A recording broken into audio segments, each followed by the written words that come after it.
आज अगर आप घर किसी अच्छी सोसाइटी में खरीद सकते थे, महीने बाद कभी इम्कान है कि आप उस घर से हाथ धो बैठेंगे, आपकी कुव्वत खरीद से वो बाहर हो जाएगा। अस्सलाम वालेकुम जी, मेरा नाम है उमर और मैं एक और वीडियो के साथ हाजिर हूं। और आज की वीडियो में हम एक रैंडम डिस्कशन करेंगे, लेकिन बहुत ही इंपॉर्टेंट टॉपिक पर, जो कि है महंगाई। महंगाई हमारे मुल्क में रिसेंट पास्ट में और इवन करंट सिचुएशन भी जो है उसको देखते हुए हम क्लियरली अंदाज़ा लगा सकते हैं कि महंगाई बहुत तेज़ रफ्तार से बढ़ रही है। और इस माहौल में बहुत ज़रूरी है कि आप और मैं राइट डिसीजंस लें ताकि हम उस महंगाई के साथ साथ चलें। क्योंकि महंगाई को कंट्रोल करना ना आपके इख्तियार में है ना मेरे इख्तियार में है, जिनके इख्तियार में है उनसे कंट्रोल हो नहीं रही। अब हम अपनी पर्सनल कैपेसिटी में क्या कर सकते हैं, वो डिसीजंस लें जो हमें उस रेस के अंदर महंगाई के साथ साथ रखें। क्योंकि अगर हम वो डिसीजंस और स्टेप्स नहीं लेंगे तो हम उस रेस में पीछे रह जाएंगे। अगर सादा अल्फाज में आपको समझाऊं कि अगर आज आप अपने आप को अपर मिडिल क्लास में कंसीडर करते हैं तो कभी इम्कान है कि महीने डेढ़ महीने बाद आप मिडिल या लोअर मिडिल क्लास में इजीली शिफ्ट हो जाएंगे। क्योंकि यहाँ वीकली बेसिस के ऊपर पेट्रोल की प्राइसेस, इलेक्ट्रिसिटी की प्राइसेस बढ़ रही हैं, जिस वजह से डायरेक्ट इम्पैक्ट जो है मैन्युफैक्चरिंग के ऊपर पड़ता है और मैन्युफैक्चरिंग कॉस्ट बढ़ती है और फिर एट द एंड कंज्यूमर की जेब से ही पैसा निकलता है। तो जो बिजनेसमैन हैं वो तो चलें फिर भी स्लाइटली मैं कहूँगा कि सेफ हैं इस माहौल में, लेकिन जो सैलरीड इंडिविजुअल्स हैं अब उन लोगों की सैलरीज तो वीकली या मंथली नहीं बढ़ती, एनुअली कहीं 10% बढ़ती है। जो बिजनेसमैन है वो तो चलें उसने भी एट द एंड अपनी प्रोडक्ट मार्केट में बेचनी है तो वो कॉस्ट एडजस्टमेंट अपने प्रोडक्ट की कर लेता है। लेकिन फिर भी सब लोग जो है इस चीज़ को अपने जहन में लाजमी डालें कि आपने जो भी मतलब, क्योंकि बिजनेसमैन भी प्रॉफिट तो कमा रहा है और सैलरीड इंडिविजुअल भी अगर सेविंग्स कर रहा है तो बहुत ज़रूरी है कि आप अपनी सेविंग्स को जो है इक्वली राइटफुल एरियाज़ के अंदर इन्वेस्ट करें। मैं आप लोगों को क्या मैं रेकमेंड करूंगा कि आप लाजमी अगर आपके पास सेविंग्स हैं, रुपए में सेविंग्स रखने से बेहतर ये है कि आप उसी बैंक में पाउंड, डॉलर, यूएस डॉलर की बात कर रहा हूँ, यूरो, ये 3 फॉरेन करेंसी अकाउंट्स खुलवा के अपनी सेविंग को 4 हिस्सों में डिवाइड करें।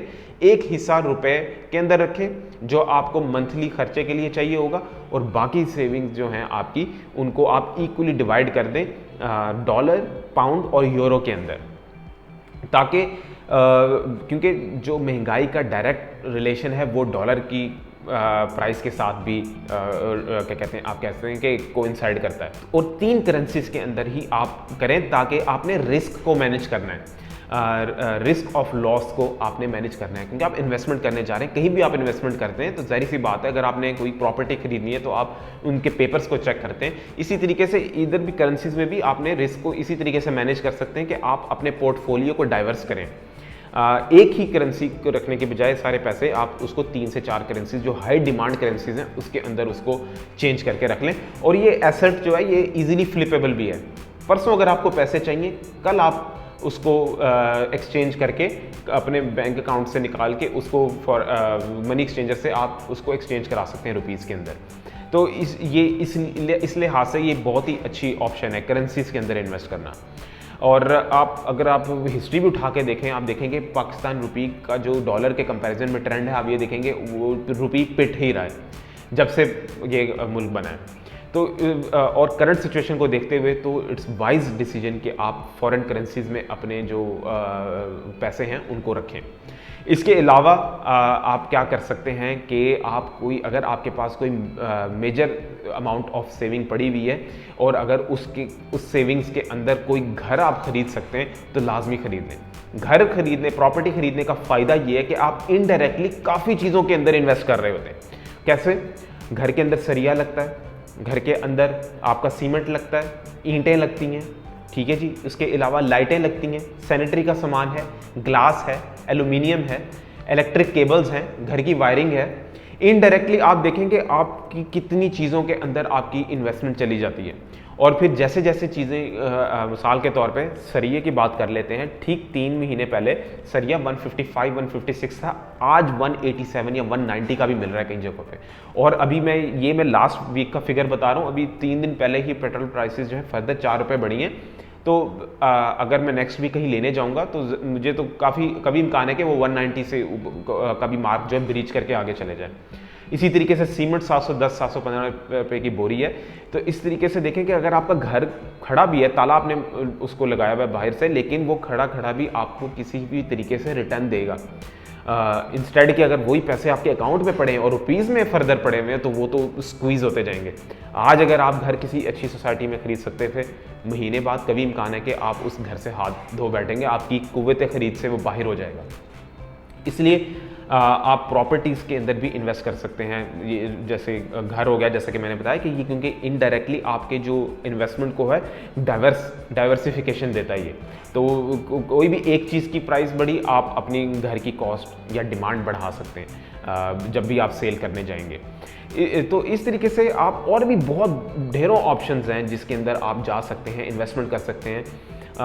इसी तरीके से गाड़ियों की कीमतें भी बहुत तेज़ रफ्तार से बढ़ रही हैं। अब जाहिर सी बात है, जब अगर डॉलर इंक्रीज़ हो रहा है तो हमारे मुल्क के अंदर तो सिर्फ असेंबलिंग होती है, जो पार्ट्स हैं वो तो सारे हम लोग इंपोर्ट करते हैं। इवन मैन्युफैक्चरिंग कहते हैं कि जी टोयोटा का है, होंडा का है, लेकिन वहाँ पे प्राइमरीली असेंबलिंग हो रही है, क्योंकि हमारे मुल्क में R&D नहीं होती, रिसर्च एंड डेवलपमेंट नहीं होती। जो मेन आइटम है वो बाहर से ही इंपोर्ट होना होता है। तो इसी तरीके से जो कार है, अगर वो भी आप उसको एज एन एसेट ही देखें।